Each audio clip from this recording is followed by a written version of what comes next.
Morning.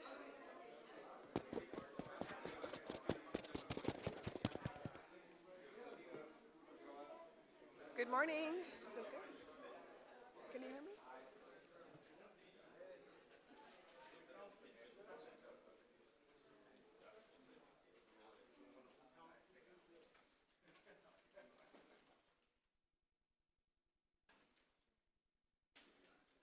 Good morning, everyone.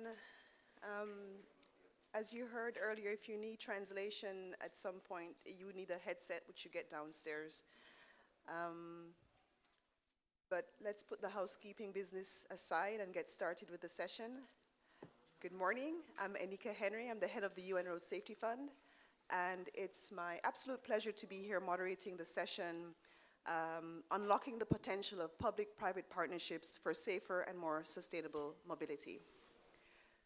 I have a script here which is recalling a lot of the statistics that you know by heart, especially since you've been here for the last 3 days. So I will spare you recalling those facts, those statistics, those numbers.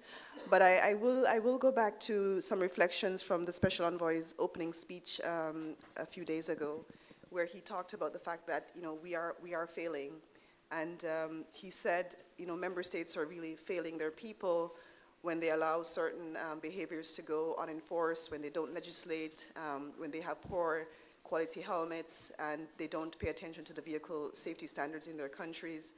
And I would like to submit that we're also failing if we're not really taking a strategic view on how we are financing and investing on this issue of safer roads and more sustainable mobility. And so this is why at the UN Road Safety Fund, one of the key priorities for us is how do we support member states in really identifying and unlocking these sustainable domestic financing revenue streams and opportunities. And PPPs is certainly one of those mechanisms that I think is useful and interesting for member states to learn more about. So this session will hopefully open some ideas, some discussion around that topic.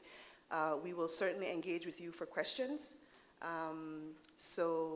We look forward to having that conversation together. But without further ado, I'm going to give the floor to Jean-Paul Armijos, who is working with the Inter-American Development Bank, to share some reflections, open the scene, get us warmed up for this topic and this panel discussion that will follow. So Jean-Paul, please come forward and share your reflections.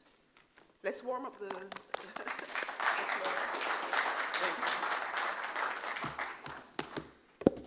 Good morning, everybody. Thank you, Nika. It's a privilege to be here today to talk about a critical issue on how public-private partnership PPPs can help improve road safety.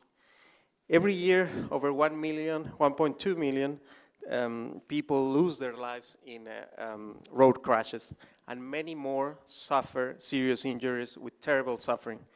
But the financial cost is just as devastating. Billions lost in healthcare expenses, economic losses, and productivity declines. Despite this, road safety is not given full attention in the design, financing, and execution of infrastructure projects. PPPs have proven to be an effective way to finance infrastructure, but we're not yet using them fully to make our roads safer. If designed with the right approach, PPPs can be a powerful tool to save lives. One thing is clear, governments alone cannot fund all the road safety improvements needed. Public budgets are limited, and the challenges is just too big. Therefore, private sector involvement is essential. The lack of funding for road safety is a major obstacle. Since 2018, multilateral development banks, among them IDB, where I work, have invested $6 billion in road safety projects. That amount is expected to reach $10 billion over the next decade. But this is nowhere near enough. Studies show that between 400 to 800 billion is needed over the next 10 years to cut global road deaths in half. For governments, the social benefits of investment in road safety are obvious. Fewer crashes mean lower healthcare costs, improved mobility, and stronger economies. But for the private sector, the business case is often less clear. Many roads operators, concessionaires, companies see safety measures as an extra cost rather than an investment that brings financial returns. This is why governments must step in and create the right incentives so that investing in road safety is not just a responsibility, but a smart business decision for the private sector. We also need to ask ourselves the question, who should be paying for road safety? Governments already spend billions on road construction and maintenance, while the highest number of crashes are responsibility of cars and motorcycle drivers, not of pedestrians, not of cyclists, not transit users. Shouldn't those who benefit the most from roads also contribute more to make them safer? The global car and automobile industry is worth trillions of dollars. Every year, nearly 100 million cars are sold. If a car costs $30,000 on average, then investing just a small fraction of it in safer roads should be common sense. Right now, many roads safety improvements are left out of infrastructure projects, even though they represent a small percentage of total cost. This is something that we need to change. PPPs and road concessions provide a fair and practical way to fund road safety. Today, even people who don't own cars and rarely use highways are paying for road infrastructure through taxes. A fairer system is one where road users, particularly in high traffic corridors, help finance the cost of safety improvements. Instead of relying only on government budgets, PPP's models allows road users to contribute directly to safer roads. But not all roads generate enough traffic to be self-financed through tolls. That is where public investment is still needed. But one of the biggest challenges in getting the private sector to see road safety as is getting the private sector to see road safety as a priority.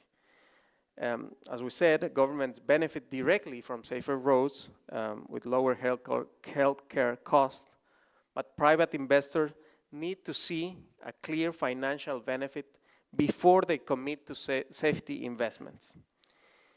If safety improvements increase the cost without a clear return, then many private operators and companies will simply not prioritize them.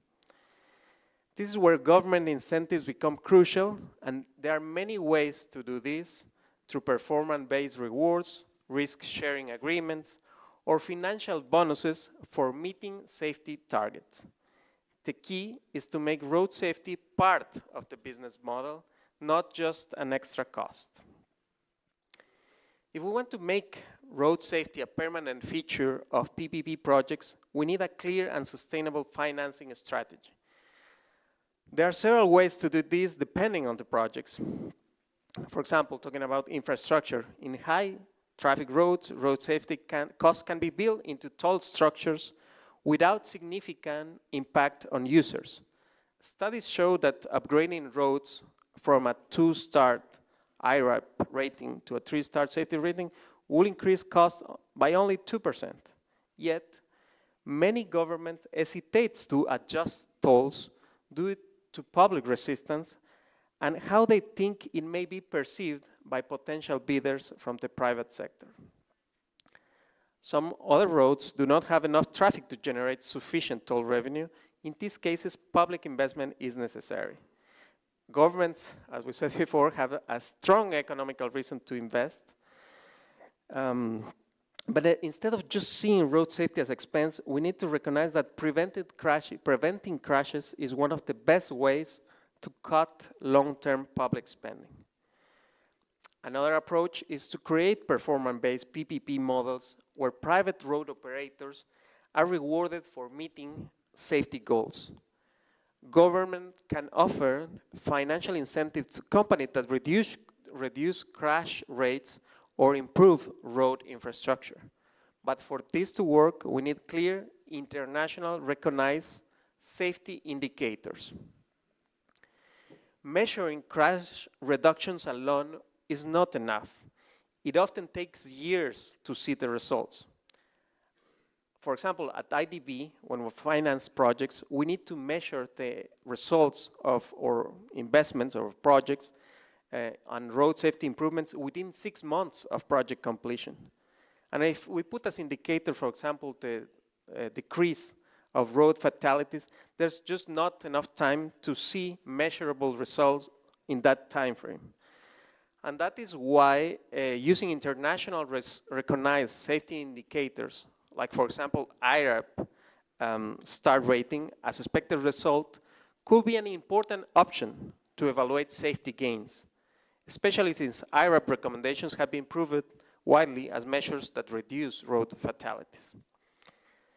This allows governments and investors to track progress immediately and ensure that the investment will lead to actual safety improvements. But no single approach will work for all projects. Some roads may not rely more on tolls, while others require public investment or performance-based incentives. The key is finding a financing mix that works for both governments and private investors. If the private sector sees road safety as an opportunity rather than a cost, we will see stronger participation and better results. By combining these approaches, PPPs can become one of the strongest drivers of road safety improvements, ensuring that funding is fair, effective, and sustainable. This is a complex challenge, but one that we cannot afford to delay. The question now is, how do we create the right conditions for a stronger private sector participation in road safety within PPP models? I invite our panelists to share their insights on the strategies, policies, and financial mechanisms that can drive meaningful investment in safer roads. Let's begin the discussion. Thank you for your attention.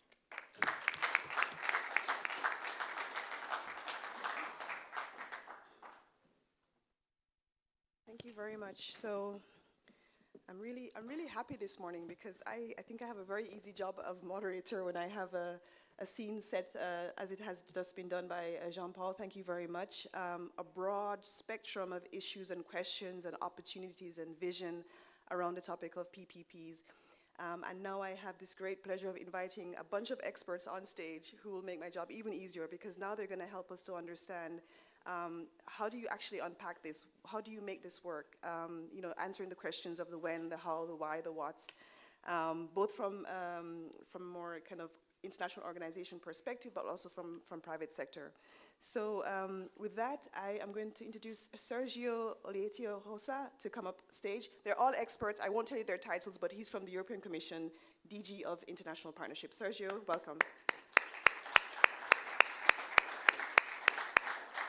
Then we have Carmelo de Barros from the FIA. Welcome, welcome.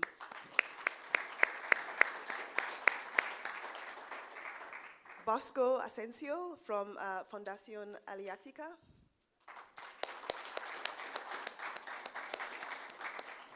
We have Jonathan Lewis as well, who's coming from Autoliv. Thank you, Jonathan, welcome. Robert Lesenge from the Economic Commission for Africa. Welcome, Robert. And last but not least, we have Mohamed Shirkwa from Vivo Energy. Please, Mohamed, to the stage. Thank you.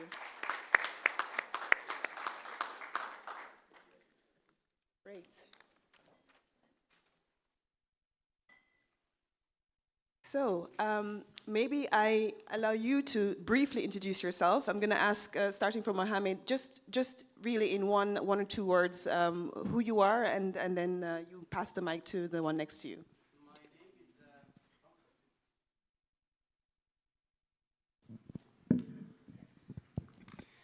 Hi everyone, my name is Mohamed Shekawi. I'm the HC and Product Quality Manager for Vivo Energy Maroc. Thank you. I have been involved in road safety for the past 27 years. Just wanted to say that. Okay, thank you, Mohamed. Robert? Yeah, thank you. My name is Robert Lissinge. I'm the Director of the Technology, Innovation and Infrastructure Development Division of ECA, Economic Commission for Africa. Welcome, Robert. Thank you. Good morning. My name is Jonathan Lewis. I am VP Global Health and Safety for Autoliv. Good morning. My name is Bosco Martí. I'm president of Aliatica Foundation for Road Safety and also the executive director of Institutional Affairs and Communications for Aliatica. Good morning to everybody. I'm Carmelo Sanz. I'm the president of the Royal Automobile Club of Spain and the president of the Senate of the International Federation of Automobile. Good morning. My name is Sergio Liete. I'm the head of unit for Sustainable Transport and Urban Development at the Directorate General for International Partnerships, European Commission. Thank you. Great. So, colleagues, although I'm not from Africa, I'm from Jamaica, I really would like to start with Africa. I'm going to ask Robert to take the mic because I think when we talk about PPPs, there's a lot of interest about what Africa is doing with this. You're coming from the UN Economic Commission for Africa. Love to know what is the appetite for PPPs there? What is the experiences with PPPs there in Africa? Thank you, Nneka. I want to answer this question by looking at the context in which we're dealing with PPPs on the continent. If you look at road safety management in Africa, in general, it's still a major challenge. And here I'm looking at having strategies, having sustainable financing for road safety, having appropriate data, monitoring and evaluation. All of this is a major challenge, but in particular, road safety financing is really, really a challenge. Many African countries don't really have sustainable budget allocated to road safety. African countries, we still depend a lot on grants from development finance institutions and bilateral donors. And I think this is becoming very clear that it's not sustainable. The future of support, financial support from our partners is so uncertain that we cannot afford to leave an important issue as road safety to grants coming from our partners. So it's clear that the governments have to do more. African governments are trying their best, but this is not sufficient. It's not enough. They have to deal with all critical issues like health, education, and roads. So what is allocated to road safety by the governments themselves is not sufficient. So that's why the private sector must come in. And so that is the context in which we are dealing with private sector investment in road safety, and we are already seeing that countries on the continent are not just saying this, but are taking concrete action. And I can give you a typical example in Ghana, where we are seeing public-private partnership in road safety enforcement. And basically, what is happening here, we have the private sector coming in with finance and their expertise, providing vehicles, cameras that can capture infringements of traffic laws, and using technology to make sure that those drivers that are at fault automatically receive SMS messages of what they have done wrong, the fines that they have to pay, and they have to pay this through mobile money. So basically eliminating all human contact. And the model here is that the fines that are collected are shared between the private sector and the government. The private sector can recap its capital investment, and the government can now put back what it generates to implement road safety action. So the context is clear. African countries realize that they cannot depend on donor support. Of course, it's welcome, but it's so uncertain. And they are already taking a concrete example like the one that I just mentioned. But the government has a critical role to play here. The regulations have to be there to make this attractive to the private sector. So the fines that are being paid should be high enough, not only to serve as a deterrent, but also to enable the private sector to invest. And I think this is an impact investment. Impact in the sense that you can make some profit, but in the process, you can also save life.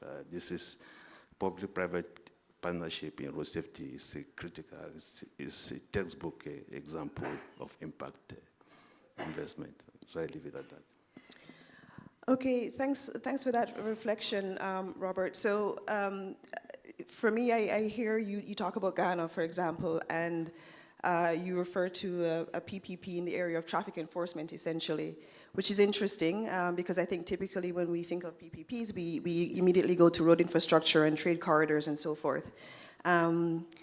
So I think it would be good maybe to hear from you, Sergio, because you've got a lot of experience in working in Africa through the European Commission on the more traditional approach to PPPs. Would you like to share some of your observation? There you go. Yes, thank you, Nika. No, let me first say that, well, thank you for having me to the panel because, you know, the strategy for international partnerships of the European Union is called Global Gateway, and we put very much focus on the private sector on that. And I'm very happy to see that in this conference, there is a strong presence of the private sector this year. And I think that really, as it has been said, road safety is strongly unfunded. That only with public funding, this is not enough. But also we have to see how we use this public funding to leverage as much as possible the potential that we have in the private sector. That's what we are trying to do from the European Commission, and in particular in Africa. Let me say that, in my opinion, when we talk of PPPs, we should also next think on what element of the safety system you are talking about. Now I would like to just talk about two, but of course you have 5 elements in the safe systems. You have safer roads, safer vehicles, and safe, speeds, etc. But depending on the element, the PPPs are different, of course. So as I'm saying, the European Commission, the comparative advantage we have is that we support the public side of the PPP, trying to align the incentives with the private partner and to reduce uncertainties. And what we are doing in the European Commission is to, as I'm saying, to support the public side with grants, with non-reimbursable official development aid. And our main concern is how we are going to channel these funds, as I'm saying, to have this multiplier effect and supporting the PPPs. So as I'm saying, for example, when we talk about safer vehicles, we see a lot of potential because we can support PPPs in the periodical technical inspection. We can support PPPs on testing and certification, and we can support also on vehicle load management, so on weighing bridges. There is many things to do there. We can, for example, support the CAPEX in the low and middle income countries by building, for example, the infrastructure of the weighing station, and then the private sector can come to operate it, but somebody has to do this upfront investments.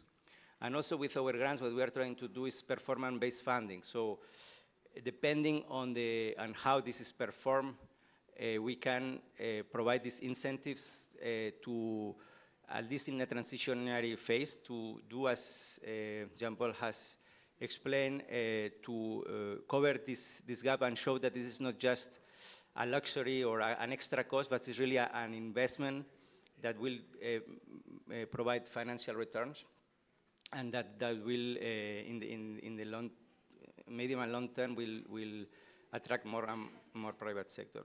On safer roads, a little bit the same. So we from the European Commission, we are providing grants or subsidies to embed safety features at the construction stage. It has also been raised by Jean-Paul on have higher standards or another star in the IRA, and for example, under the IRA system. And this, again, we can help the governments to assume higher ambitions in terms of road safety and show to the public opinion that this is a good investment and they don't see it as a luxury or an extra cost. And again, on safer roads, what we are doing is to provide performance-based grants in very basic operations for road maintenance, in supporting the road funds in Africa, and also in more complex operations on PPPs, where we can also build systems where with our grants, at least for during a transitional phase, we can complement what the users are ready to pay for having this increased road safety measures. Thank you. Thanks, Sergio. Is there any particular example you want to bring to the fore, just to kind of unpack a little bit what some of the elements that you just mentioned? Yes. For example, in Cameroon, we are working with the government and the Ministry of Transport and Ministry of Public Works on this, as I'm saying, this project performance-based funding, where we will disburse our grants depending on the achievement of certain results. In particular, on the number of vehicles registered and inspected, and also on the other side, this is more on safer vehicles, but also on the protection of the roads. We are providing this funding in terms of mutually agreed objectives in terms of overload management. So if there are less trucks overloads, you know that this has a lot of impact on the safety of the roads. So this funding is released. And this is quite simple because it's not a PPP, a very complex PPP, for example, but this weighing stations are managed by private companies. So these private companies are paid by the government, and the better they work, the most funding they are receiving. Thank you. Okay, thanks, Sergio. So you will notice that we didn't manage to grab a member state perspective on this panel, but working at the UN Road Safety Fund, we have a lot of the member states sending in their proposals, their requests for support on this issue of domestic financing and on PPPs. And some of the issues that come up in those requests for support is really around the capacity building. There's a lot of work that needs to be done on the regulatory side to make some of these PPPs work. And sometimes the capacity on the government side is lacking. I mean, in addition to issues around indebtedness and so forth. So, but let me bring in the private sector perspective. Maybe Bosco, I'll ask you to start there. Jean-Paul talked about the fact that the business case is not extremely clear for private sector, and we want to understand better sort of the incentives that would make it be attractive for private sector, but also how do you think that the PPPs from a private sector perspective can help on this issue of road safety?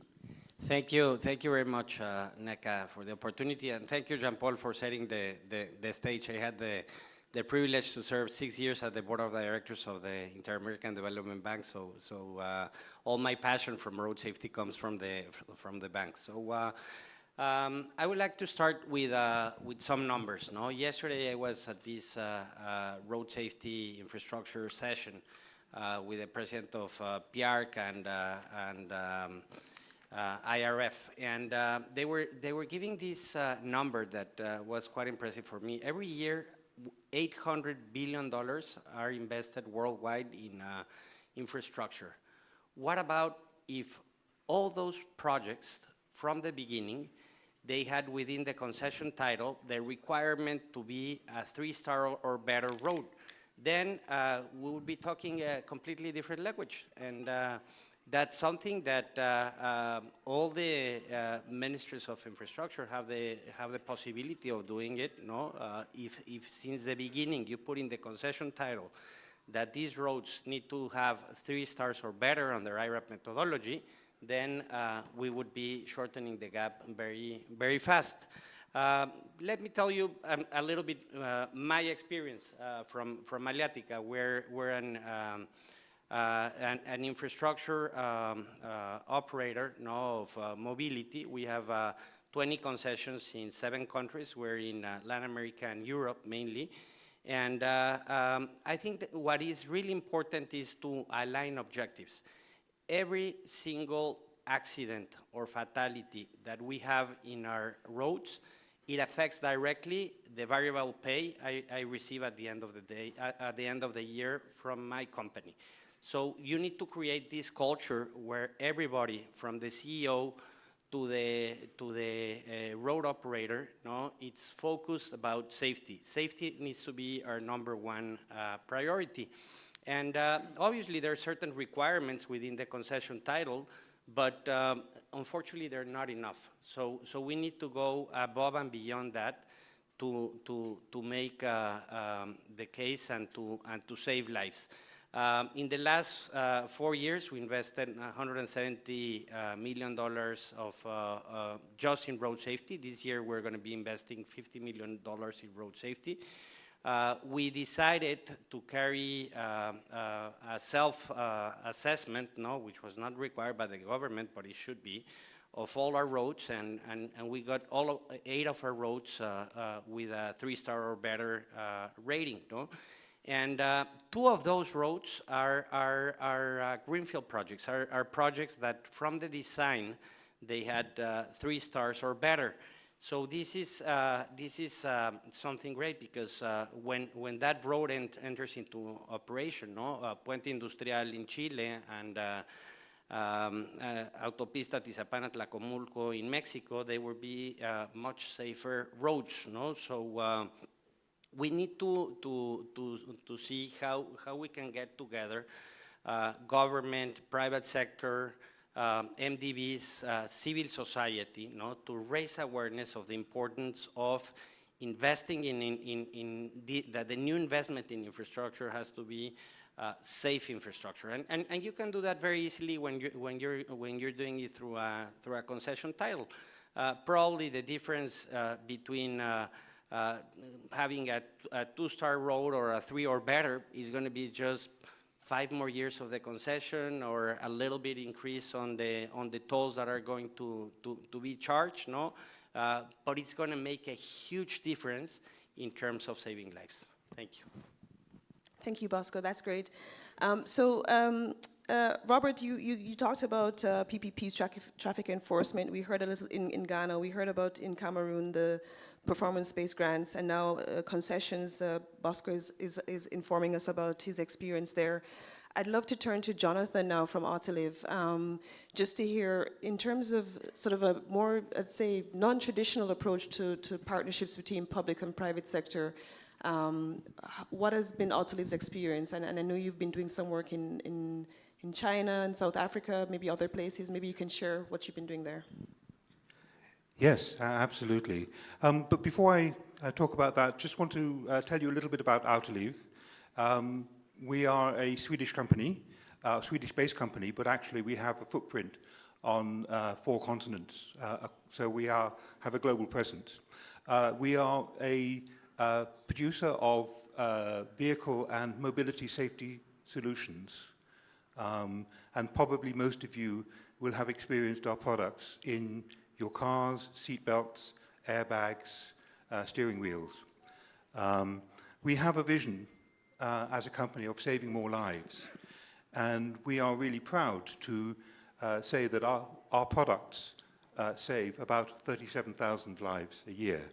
So safer roads is one element, but of course safer vehicles is another key one. And that's enough about Autoliv in terms of what we do. But in terms of how we are involved in public-private partnerships, I'm not sure if it's a non-traditional way, but it's certainly a different approach. So we work quite closely with the Swedish government, and those of you who were at one of the presentations earlier this week in which the Business Sweden were talking will have heard the term triple helix model.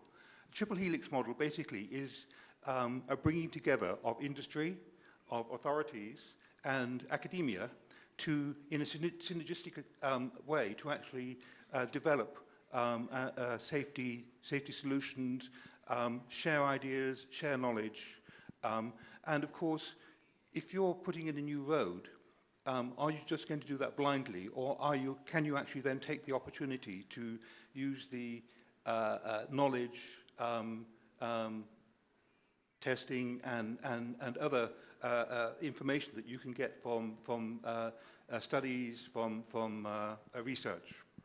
So that model is something that we use to support governments, and we get a very good support through the Swedish government because of their Vision Zero approach. So we have two particular public-private partnership projects ongoing at the moment. One is CST, which is the China-Sweden Technology and Safety Initiative, in which we are using the knowledge that's been gained through Sweden and actually bringing together the two parties to share that knowledge and also to benefit from the academic studies that we can get from the universities that are supported by the governments. The other one is CITES, which is the Swedish-India Transport Innovation and Safety Project. And again, it's bringing together sources of knowledge so that, and knowledge is power. So by being able to actually harness that energy, we can actually bring safer solutions, whether it's in vehicles, but also help governments to develop their policies and processes to basically have a safer road usage, whether it's for vehicles, whether it's for pedestrians, and also two-wheelers. Then the other way that organizations such as ours can actually support this approach is our involvement in, for instance, the Safe and Affordable Helmet initiative. So as a private organization, we're very much bought into supporting this, and over the next few years, we will be, we're looking at the countries in particular where we have a lot of two-wheel commuters, and we will be distributing the UN Safe and Affordable Helmet to our employees. And we know that not only will that support the UN project and the initiative to ensure good quality safe helmets going out into the communities in the countries in which we operate, but we know that there's a trickle-down effect as well. So that we're supporting, the bigger picture, and that's going to support road safety. So that's another way in which private organizations such as ours can really get involved in supporting the bigger picture. Thank you for sharing that, Jonathan. I'd like to turn to Carmelo now, just to have the perspective of FIA, also private sector, but particularly how are the clubs supporting, and you can tell us about the clubs, but how are they supporting and working with governments in partnership to make our roads safer? Okay, thank you, and good morning to everybody. Yes, the FIA is known to be for being a sport federation, which is the fancy part of the federation, but we are a lot more, and we have a clear commitment to build a culture of road safety among our members, but also among all road users, Then in the motorsport side, which is probably the well-known part of the federation, where we have the Formula One, the rallies, and all the motorsport specialities, we treat that, the link to road safety of the motorsport side is that we use that as the lab to identify new safety devices and possibilities to later on being incorporated to normal cars, And then on that area within motorsport and within the safety arena of motorsport, this is a clear example of collaboration because we are working with the academia, we are working with the manufacturers, we are working with the pilots, the engineers, all together to be able to incorporate every day new safety feature. And then I move to the other part, which is, in my opinion, the more relevant part of the federation, and this is why the FIA is a unique federation. We have a mobility part, a mobility side within the federation. We have 80 million members all around the world in 250 clubs in more than 150 countries. And these 80 million members represent hundreds of millions of road users, Then we consider ourselves, and this is the commitment we have within our club, that we consider ourselves as agents of change in the behavior of the road users, you know.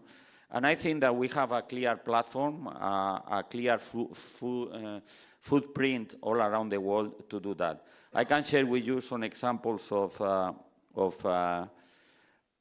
collaborations that we do in the mobility arena in many areas. No, I could start in the area of making vehicles safer. We have partnership like the one we have with Global NCAP, where we are working hand on hand with them to see and to analyze all what is happening in the vehicles when a crash happens. And our club, a German club, the ADAC, that have more than 20 million members in Germany, is the one providing with all the facilities, all the technologies to do and to analyze all these crashes. If we look at the improvement of the infrastructure and the road qualities, we have a very strong partnership with IRAP, where we are working with them also in identifying and implementing, when the constructions are happening, from the beginning, some of the features that we consider vital for having our roads with the standard that we believe are critical. On the two wheels motor mobility, probably you have seen all around a guy who is carrying a helmet. This is the president of our Asia Pacific region, and we are also building this culture of helmet wearing campaign all around the world, and here specifically in the region in the Asia Pacific one, you know. Then we were talking also about building capacity. I'm going to be talking now about our last two projects that FIA is leading and launching. We have a program which is called Road Safety for All and for life, because we want to do it in all stages of life, from when you are a kid, when you are a senior person. We have a very strong collaboration with UNITAR, which is the United Nations Institute for Training and Research and Education in the motor in this area, where we are building capacity in some of our less developed countries, where it is needed to start from scratch to build this culture and this capacity on how to deal with road safety. And then in the other extreme of it, for the private-public collaboration, here in Marrakech on Monday, we gave the certificate to 10 very large corporations that in our program of Road Safety Index, they won the accreditation that in their corporations, they are taking care of their workers, their operations, and the community where they live, you know. And I'm talking about corporations like Total Energies, IKEA, Amazon, I mean, 10 large corporations where they are already demonstrating this collaboration, public-private, and they have the commitment with their employees, with their logistics, and their environment, you know. I think that this is possible. I'm very glad of the difference I'm perceiving in Marrakech versus Stockholm 5 years ago. If I may, when I left Stockholm, I mean, there were a lot of concepts, a lot of ideas, but it was mainly the politicians and the ministerial part of it. I mean, the crowd here in Marrakech, with all the private sector, all the users, etc., is different feeling, and I think that they will allow us to take actions. Let's talk less and let's do more actions, you know. Thanks, Carmelo. Couldn't agree more. Thank you very much. I'm going to hand over to our last private sector panelist, Mohammed from Vivo Energy, to share some of your experience, PPPs with the government around electric buses in Rwanda, and maybe some other examples. Let's hear other models. Thanks, Mohammed, the floor is yours. Thanks. So probably I'm going to start with presenting Vivo Energy. Vivo Energy is a company behind the Shell and engine brands across 28 African countries. And you know, to give one KPI is that we have an annual road exposure of 100 million kilometers a year, which is equivalent to something like turning around the globe 6 times a day. So you can imagine the exposure that we have in all those 28 African countries. And yes, sure, this has led to adopting a road safety policy since very long time. And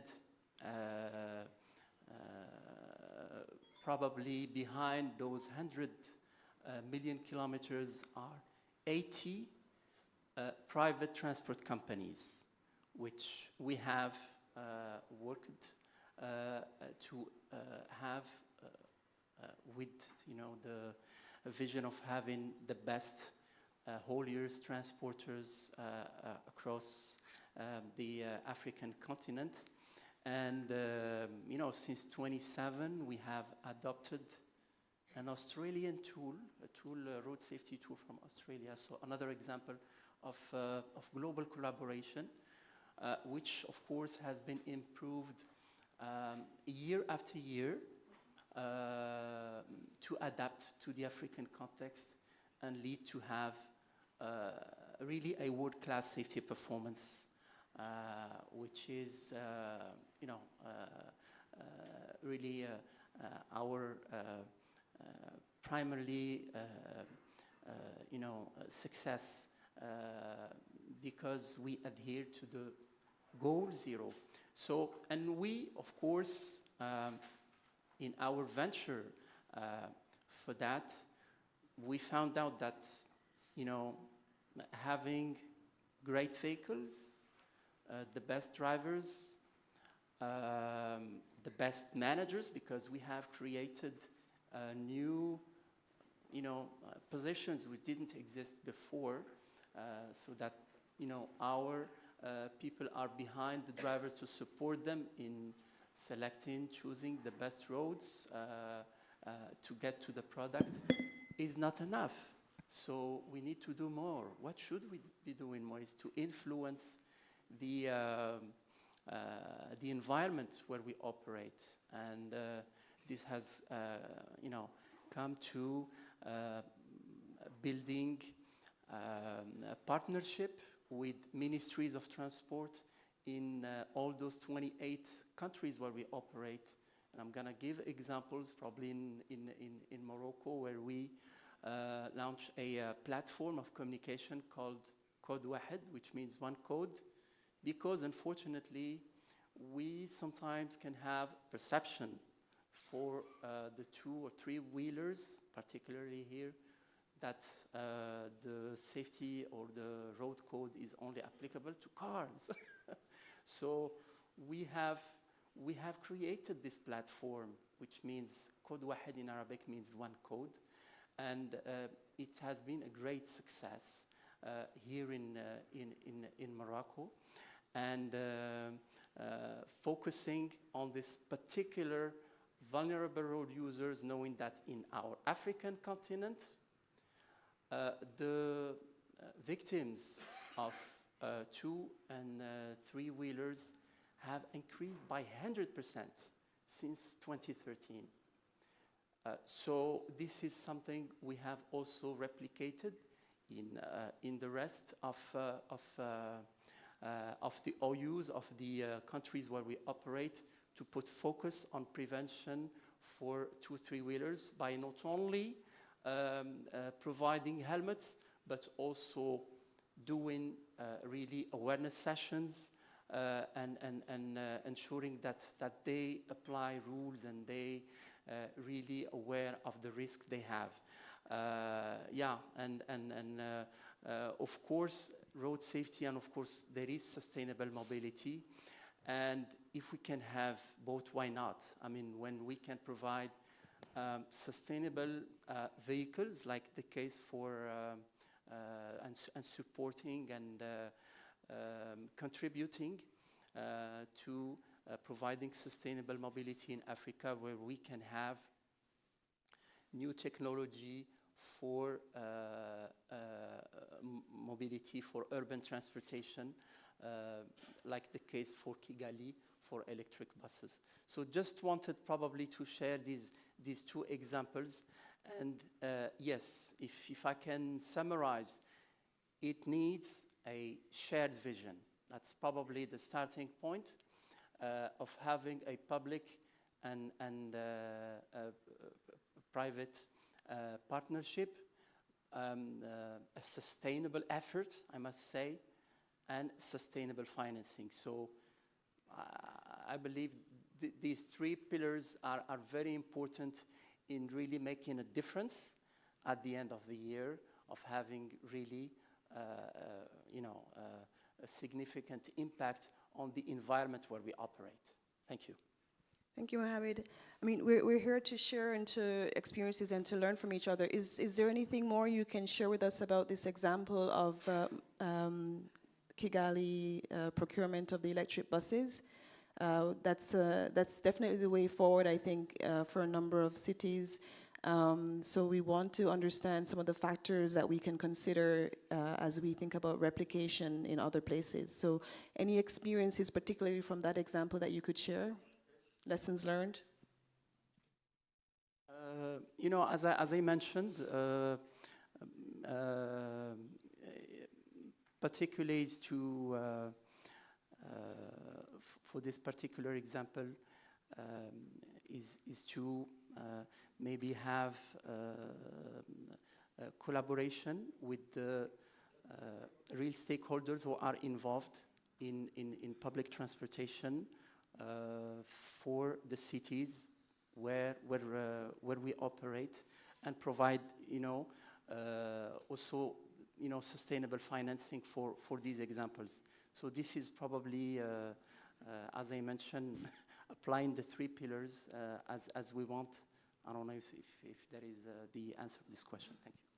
Okay, thanks a lot. So for engaging with the right partners and having that political will, I know in the case of Kigali, you were working with the Rwanda Development Board, the Ministry of Infrastructure, but also the city of Kigali. So you really had all the players on board committed to having this initiative. So that's great.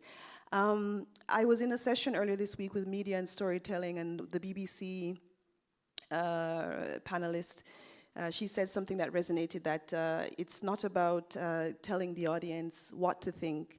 It's really maybe telling the audience what to think about.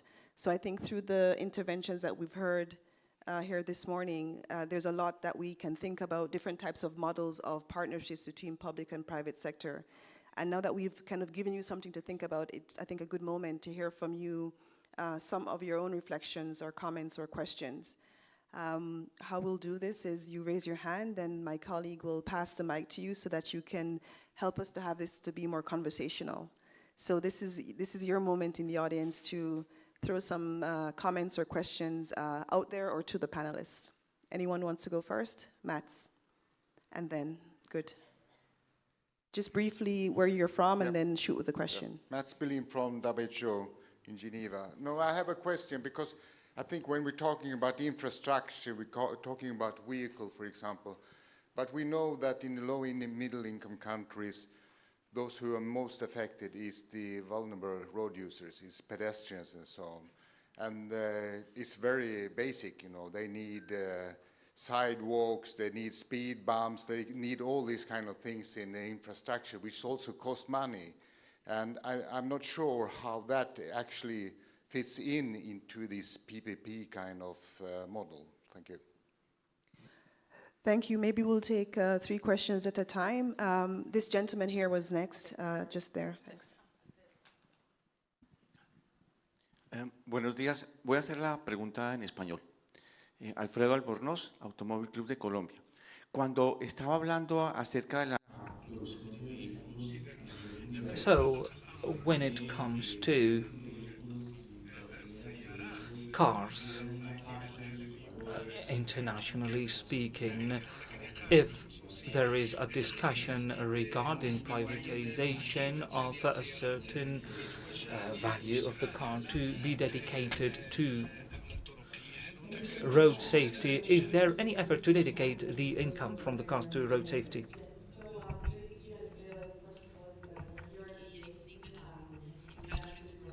Roads if هل هنا the group of manufacturers of vehicles to make sure that the safety features are embedded.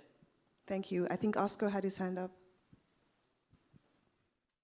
Good morning, Oscar Marenco from UNOPS. Actually, you know, Oscar, we have two very heavy questions. Maybe we take a quick round and then we come back to questions. Matt's question on vulnerable road users, particularly when we think about PPPs for road infrastructure. Anyone wants to take that? Bosco, I think you're probably, and Sergio, thanks. You're 100% right, Mats, and we've seen, unfortunately, a huge increase of fatalities in the most vulnerable users that are motorcycles and pedestrians in the roads, no? And I think that there's two challenges that we face, no? One is that in the case of high performance roads, supposedly there shouldn't be pedestrians and they shouldn't be low cilindrage motorcycles, no? But the reality is that they are there and they circulate, and for more that you try to put the different barriers so they don't use it, they will use it, no? So I think we need to think on what type of solutions that we can do in order to have the coexistence, no, of high performance roads, but also have an alternative for those vulnerable users to be able to circulate some other way, no? That would be pretty much it. What we're trying to do, at least from our part, no, is promote the use of helmets, safe helmets, no, certified helmets. I think that's very important. We've seen that in many cases of the fatalities, these people are not even using a helmet, or if they are, it's not certified helmets. That can really make a change. Thanks, Bosco. Sergio, I think you wanted to... Here, please. Oh, thank you. Yes, no, yes, on the question about pedestrians, as I introduced myself at the beginning, I'm in charge also of urban development. And in our unit, we see with a lot of attention the linkages between road safety and urban planning. And we see indeed that there is a high potential for PPPs in the cities. A critical point here is how on the public part of this financing, how to channel funding through at subnational level, especially on the development bank side. But indeed, there is, in terms of returns, of financial returns, there is a lot of potential for working on urban infrastructure that can improve the environment for most vulnerable users. And another obvious aspect is that, in particular in cities, in African cities that are growing heavily, we have to move the mobility to public transport. Currently, there is too much individual mobility with 2- and 3-wheelers. Still, nowadays, most of the mobility is through walking, more than 80% in Africa. And a critical aspect, an obvious aspect, is that the urban mobility systems has to be improved. And obviously there, the potential for PPPs in operators for public transport is huge. Thank you. Thank you. Yeah, I just want to perhaps comment on this issue of PPPs for vulnerable users like the pedestrians. I think the issue with PPPs is how does the private sector get its money back? It's usually through user fees, user payback fees. But if you're looking at pedestrians here, for instance, some of the measures that you support them is by having walkways, or you have speed bumps, rumble crossings, and things like that. And one would ask the question, how would the private sector make its money back if they are going to build a walkway? Who is going to pay for walking on those paths? Or if we are going to install speed humps?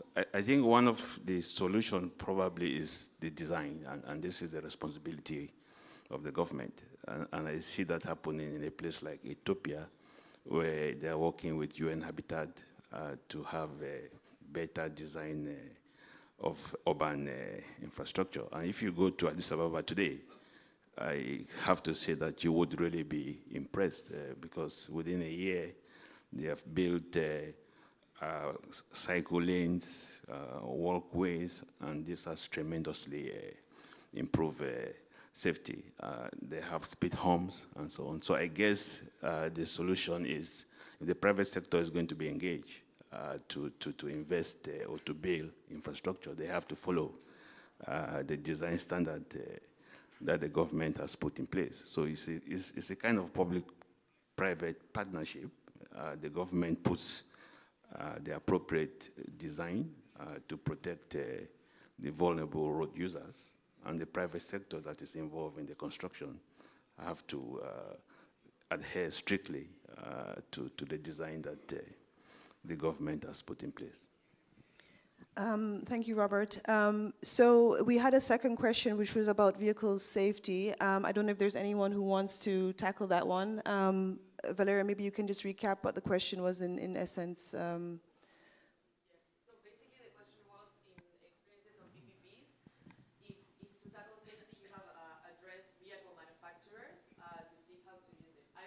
This is probably for Autoliv or FIA.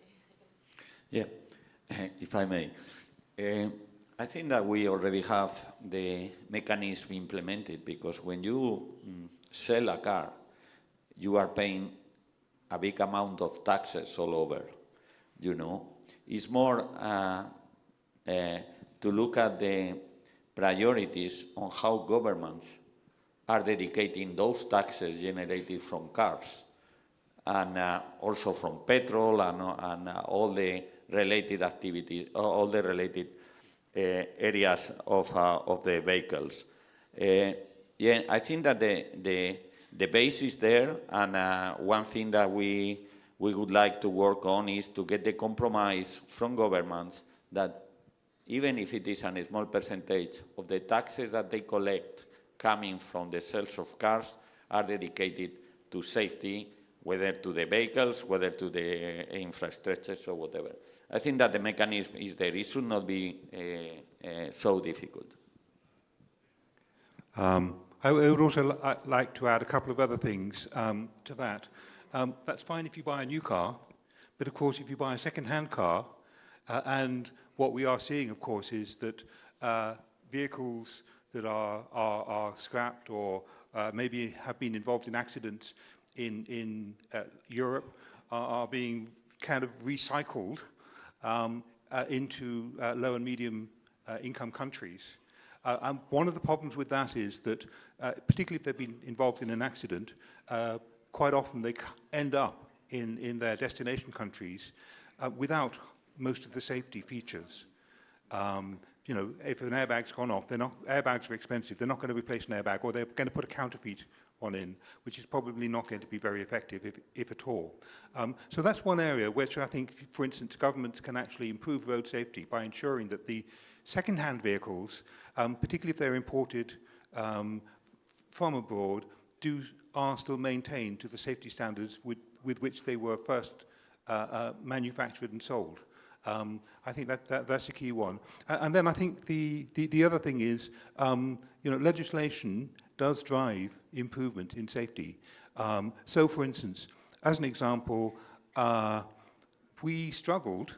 So we commute quite a few of our employees to our facilities, and we actually struggled to get 3-point seat belts in coaches in various parts of the world. In fact, in some countries, we even struggle to get a 2-point seat belt in a coach. So this is where governments can take the research, the knowledge that we can help provide. And as an organization, Autoliv is very transparent in terms of its research into accident injuries and causes, and does share that with academia and with government. So that's another way that we support the public-private partnership. But actually putting in place legislation that is going to provide the safety devices, particularly for public vehicles. Yeah, probably wanted to add something which is shared with the two questions, which is around vulnerable road users and vehicle features, safety features, which is something which is very sensitive in terms of road safety. Specifically, if you can imagine that for trucks, there is a specific, thing which is called blind spots, and you can imagine that when you have a truck entering inside the city, there are risks, specifically if the truck stops and then starts again, because there is an area where, unfortunately, the drivers cannot see. So this is a challenge. This is a challenge for us, and we're probably trying to implement for the new trucks we are implementing, because we have, I must say, an age limit policy for our vehicles that are operating around all the African continent. But one of those things is starting to implement the radars around the vehicle. But not only that, we do have onboard computers, which is also fitted once we buy new vehicles, to ensure that we apply speed monitoring when trucks enter cities, to apply the 30 kilometers per hour rule inside the city. And this is very much something done on a daily basis, with also our journey managers behind to ensure compliance. So probably wanted to share this because this is a reality specifically in our African continent, the pedestrians and the need to ensure that we use technology and we use specific tools, and probably new vehicles needs to enhance in those specifically two features, because unfortunately these are the main risks involved. Thanks. Thanks, Mohammed. So Sergio actually mentioned briefly, it's like, oh, but the UN Road Safety Fund has a project also on safer and cleaner vehicles. So some of these comments have resonated well with me. We're in that project in partnership with ECA and many others, ECE, UNEP. We were helping governments look at regulations on importation of used vehicles. Also working in countries like Ethiopia, where we've supported the government on urban mobility plans. But on the point of the vulnerable road users, I also reflected on our project in Rwanda, where it's a PPP, where we are coming in with some grant funding. FIA Foundation is coming in with some funding, but the government is also investing in really putting in place testing labs for the motorcycle helmets. And as you know, the motorcyclists are now becoming rapidly increasingly one of the most vulnerable road user group types that we have now. And so we're putting in place this testing facility in Rwanda so that they can be sure that the helmets are really meeting the standards that are appropriate for their safety needs, and hopefully hoping that this testing facility can also support testing in the region. If you want to learn more about what we're doing, you've got the flyer on your seat, so you can check out some of the results that we're having in countries. I'm going to go back to the floor. Oscar, you had the mic to ask a question, and I saw that there was a second one over here, and there's one at the back. So, Oscar, you first. Thank you. Oscar Marenco from the United Nations Office for Project Services, UNOPS. My question is related to concessions. There are many concessions that are out there. Many of them have 10, 15 years old in place, and they are basically killer roads. There are people dying these roads, and they're perfectly compliant roads. So the private sector is not doing anything, the government is not doing anything. We're about to start approach with the support of the UN Road Safety Fund about tackling these old concessions, talking to the private sector, to the government, of how to upgrade this road. The problem, and I would like to have an advice from the panel, is that we are going to be doing a change in conditions that some other private sector companies might be seeing as a disadvantage because they were never offered this opportunity. So we're facing legal problems in terms of negotiation of an existing condition. And it will be even more difficult with old concessions, but newly signed, maybe a week ago, a month ago, because they just were out there.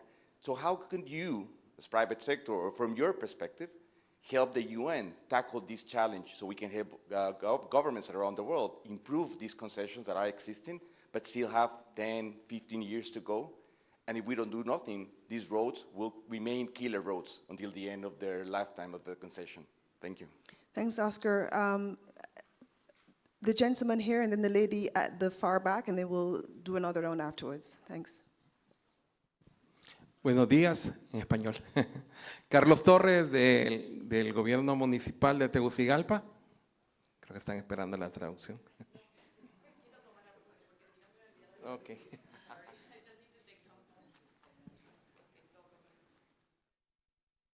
Hello.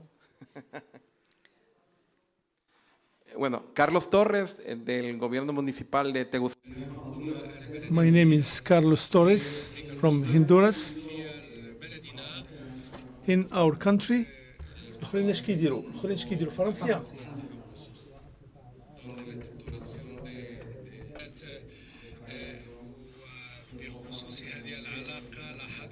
regarding this relationship, we have seen that the objective actually is to take over subsidies from governments and institutions of the government. And as has been said by our colleague, we need to improve conditions that relate to funding. Sometimes when there's a change in government, sometimes we have some issues. So we have to look for ways and means to get better cooperation in terms of PPP. And we need to have some guarantees to avoid some overlaps in this regard, in terms of cooperation between, in terms of PPP. Unfortunately, we have seen that there are some aspects of cooperation that result just in extra costs and do not yield much fruit. So after 8 years between the two sectors, private and public, the outcomes have not been good. So we are trying to get to best practices to apply in Honduras in terms of PPPs. We have problems of models of cooperation. So we cannot, for that matter, just rely on the public sector. We need real buy-in from the private sector. So there are those who expect the private sector to buy public buses, but the private sector has defended for the right to get these buses for free so they can start using them.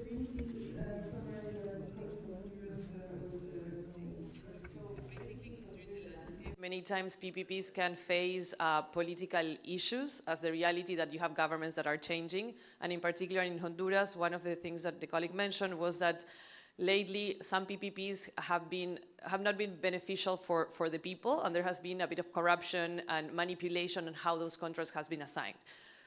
That's the context. The question is, from the private sector and from your expertise, what can be done to actually make the process better and guarantee that the PPPs actually are good for both, so they're both profitable but also ensure safety, and trying to minimize the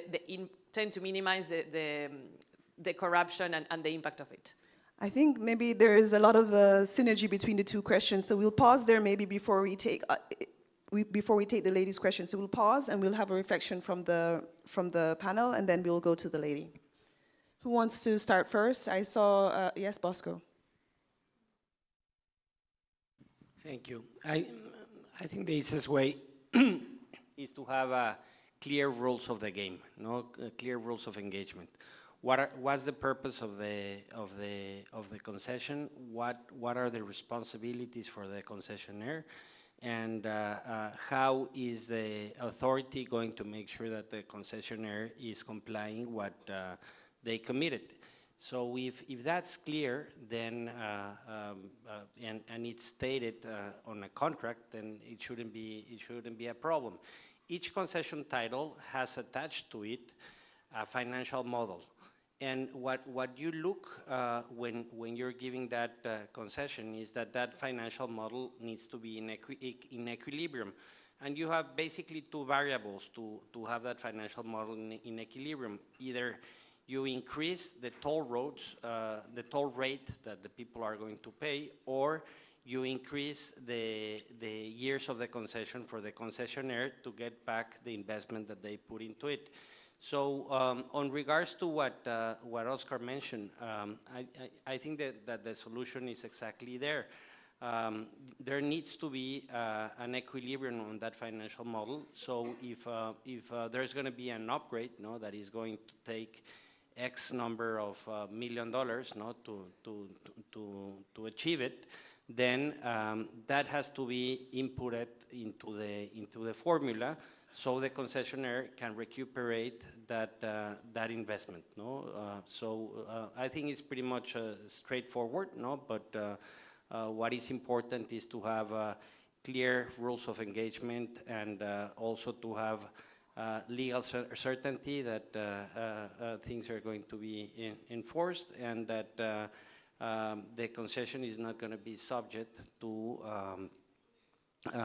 political changes, and that there's a strong legal framework that if there was any controversy, you can go to.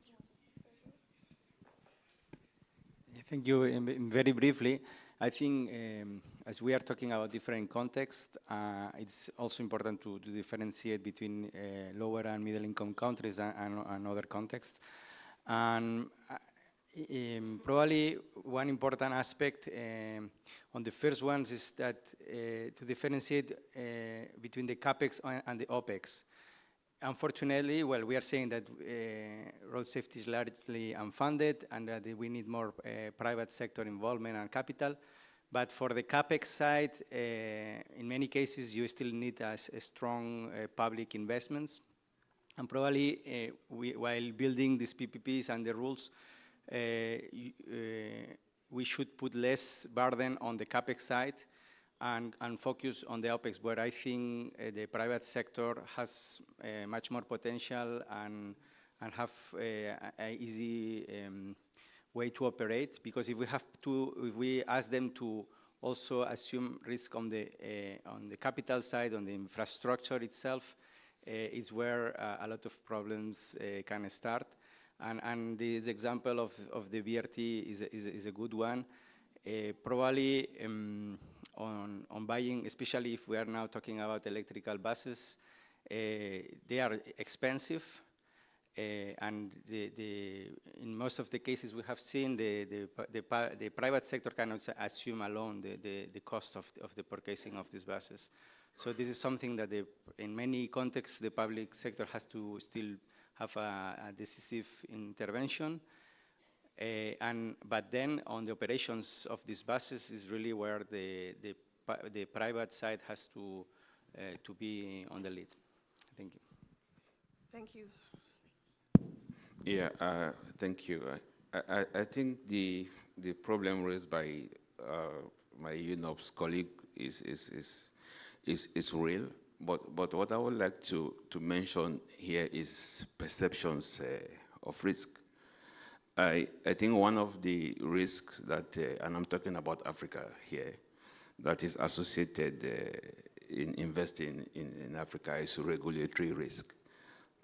The risk that the government may change the regulation, and that would affect a contract or a concession. And so one has to be careful here how to communicate this kind of changes that we are soliciting. Of course, road safety is a serious problem, and if there's a long-term concession where maybe the construction or the design did not adequately accommodate safety consideration, one would have to change it. But you have to be careful in how to frame this problem, so that perception that in Africa the government can just change the regulation is not what sticks out of this kind of a campaign. That's one. Number two, African countries, we know that the capacity is not always there to negotiate properly with the concessionaire, which in many instances are from other parts of the world, in Europe and so on. So even if we are going to renegotiate an existing concession, we have to be careful that we are in a level playing field. But technically, I do agree that the solution is there. You can either increase the charges or the duration of the concession. I worry more about the perception, especially if you're going to have many African countries where we know that safety is a big issue, calling for renegotiating a contract. So we have to deal with it carefully, not to entrench the perception that is already there,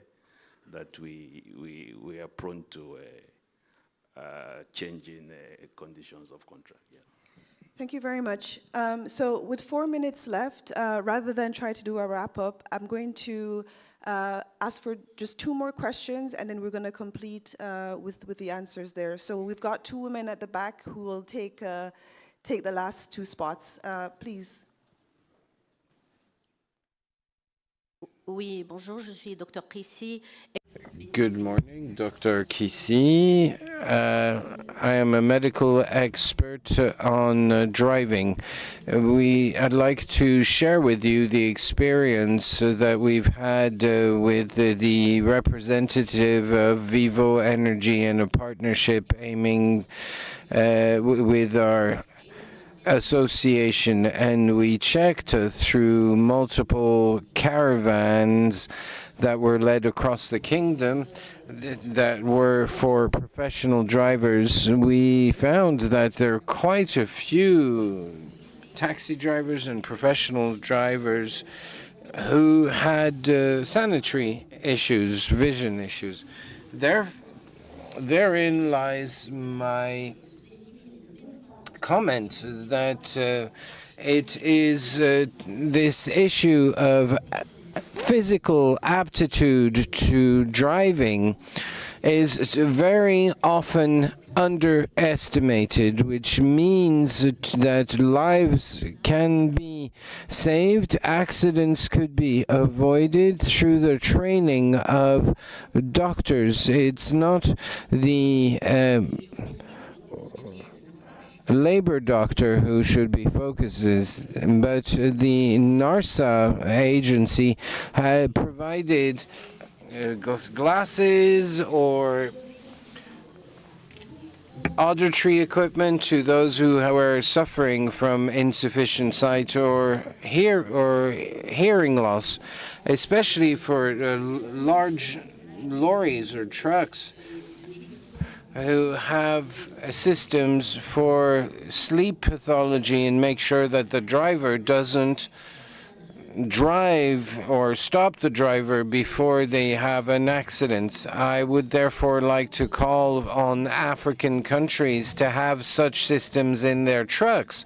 Our African context is different, and I would also like to speak to the seatbelt, which is compulsory, but in Morocco, and I think more broadly in Africa, they are very resistant. I think that we should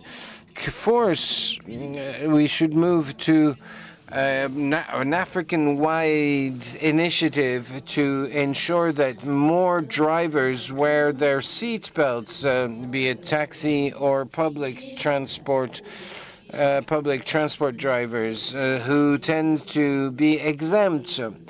And these are low-hanging fruits that we could focus on.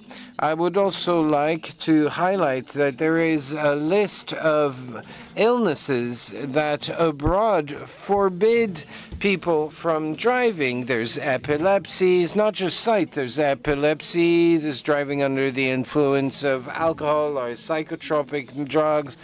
And all this is significantly underestimated, so, like diabetes.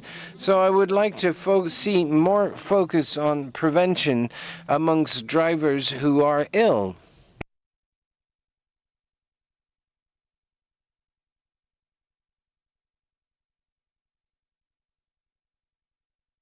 Has said in English very briefly. So she was advocating also for PPPs in the health sector by showing some examples, notably linked to the medical aptitude to drive, technology to detect lack or tiredness on the side of drivers, and also mechanisms to integrate health issues on that really condition the aptitude of drivers to drive safely. And she also made some observations about the behavior of drivers of taxis. Of course, they have a professional responsibility to keep us safe, and particularly the use of safety belts. I don't think there was particularly a question there. It was more some observations she was sharing. So I will ask the second lady to ask the question, but please could you be very brief and be very clear what you're asking the panel, if anything? Yes, good morning. My name is Cecilia, I'm from Guatemala. And as a middle income country, we have this, this thing that we are starting into the public-private partnerships. One of the big issues that we have is the capacity building of the structuring process, because these are long-term contracts that must have certain flexibility towards the information that could be happening during the contract. As the person from UNOP said, the contracts may vary from time to time, and what I am asking the panel is, what are the best practices to manage those risks that happen during the contract, while things as this safety managing for the roads is managed for the private partner to take on, on the public side to also be the one who asks for that to be into the roads. While these are long-term contracts and we are into getting into these public-private partnerships, what are the best practices to manage into those contracts? That will be my question.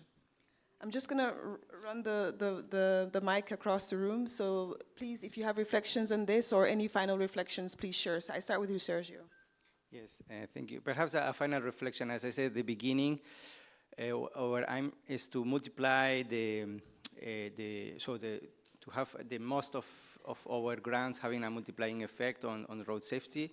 And for this, as I also said, we see that along the safe system, there is a spectrum of potential PPPs, which we have talked very much about PPPs on road infrastructure, but there are many other ways to involve the private sector. And in this respect, just to highlight that I'm very happy to share the panel with my colleague from Sweden, because, and as you may have seen, Business Sweden has a stand here, which shows that the private sector has potential in all the elements related to a safe system. In fact, Sweden has an ecosystem of private companies investing in road safety all over the world. And this is also what we would like to scale up at the European Union level, that we have private companies partnering with the public sector all over the world to build the business case for road safety. Thank you. Okay, just maybe a reflection to the comment of the First Lady is that sometimes governments, and we see that in many countries, focus on the regulation, but later on we don't have the controls and the follow-up on that, you know. And the experience also in many of the countries where the evolution and the reduction of the fatalities is more important is these controls that are behind that and the penalties when somebody is not following.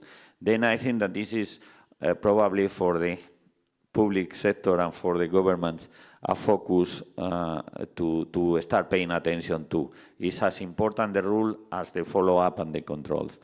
And then as a final reflection, I think that, as I mentioned at the beginning, I think that the collaboration private-public is a reality. We have seen that here in Marrakech. We've been listening to many examples.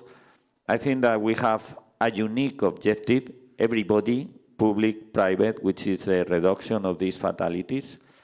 It should not be, I mean, if we really focus in the actions, if we really focus in the local activities and projects that need to be, even if they are not 100% perfect from day one, because of the economical demand that it requires, something is better than nothing.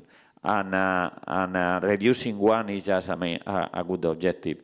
Then I think that now that this is rolling, I think that nobody can stop it, and I think that we have this 50% reduction, which is the main objective by 2030 in this conference, should be achieved, and the contribution of the private sector here is going to be key. Thank you. 100% agree with what has been mentioned. A quick comment to Guatemala. I think that if you're in the process of developing these PPPs, it's all about risk sharing. Who can take better each part of the risk? For example, right of way probably is the government that can take better that risk. If it's financial, if it's construction, probably is the private sector that can take it, but it's a matter of incorporating that into the model. My advice is that you incorporate also in those models road safety. No, there are methodologies that have been proven, no, like IRAP, no, in terms of the star rating. So try to take those new roads to 3 stars or better. And my humble advice is you have here the experts in the room, the multilateral development banks, approach IDB, approach World Bank, and ask their advice. They have great experience in all the countries where they operate on what works, what doesn't work, and what can work better. Thank you. So I think to comment on that last question, there's no difference between a public-private partnership and any other project. The key things to make it effective are transparency and effective governance. And the governance should be linked to the pay process. So, and when I say effective governance, I'm talking about independent governance. So I think with those in place, you have a much better opportunity to hit your targets on time, on cost, and to the right quality levels. And that also addresses, to a degree, I think the potential risk of corruption comment that was earlier. And then in the final thing, the final observation, yeah, it's fine putting in legislation, but if you don't enforce it, it's going to be totally ineffective. So enforcement is a key to making sure that the legislation actually does what it's intended to do. Yes, my final reflection is that given the current global financial and geopolitical dispensation, I think that developing countries would have to take a lot more responsibility for their development, including road safety. And I think that's where public-private partnerships would become key, because the government would not be able or that will have a serious challenge to meet all the different demands of their public. So public-private partnerships in road safety has perhaps to be looked at it from a broader perspective of public-private partnerships in countries, and that's what African countries are beginning to look into. So in many countries, they have public-private partnership units, they have laws on PPPs, they are beginning to put in place pipelines of projects. I have not seen, because we work with countries, a lot of projects on road safety in the pipeline of projects in the country. So that's why I think we may have to do some work to make sure that as countries are developing their public-private partnership profile in general, they incorporate also elements of road safety project. We've had examples, and they cut across the board. Enforcement, I gave an example, but we also had in concessions and things like that. We have to force these kinds of projects also into the portfolio of PPP projects in countries. Thank you. Yeah, probably my final thoughts are, for the private sector, probably it all starts with doing the right thing. I think that's, it's all started by that. Then, the public, and for the case of many countries around the African, and specifically for Morocco, good to have, from a governance point of view, as you mentioned, an independent body to advise on road safety while working on different parts, on Ministry of Equipment, on Ministry of Health, and dealing with all the various issues and to address them. So for us, for the case of Morocco, it's really great to have an independent body which have a long-term vision, and even when government changes, it's still very important for us to continue, and I'll take this opportunity to really thank NARSA for their contribution over the years. We have been partners with NARSA for the last probably 16 years, and probably worked even before.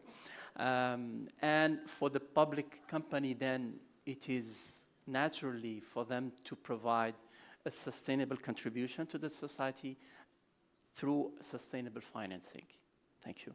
Thank you, Mohammed. So thank you so much for your patience and your attention. I'll just close on one little advice or tip. At the UN Economic Commission for Europe, which is where the UN Road Safety Fund sits with the Special Envoy Office, they do have the PPPs for SDGs model. There's a lot of lessons learned there to really guide you through PPPs on different SDGs, including on road safety. But we've also been, using our proximity to them to really work on specifically PPPs for road safety. So this kind of blueprint and manuals and risk and kind of questions and transparency and questions, I think a lot of those get answers through this PPPs for SDGs. So check it out. And if you have any questions, feel free to reach out to me, or if you see ECE colleagues, you can reach out to them as well. Thank you so much for your attention, and we can obviously continue discussion afterwards. So thank you. Help me to thank the panelists, please, by clapping. And thank you. Thank you. Have a good rest of the day.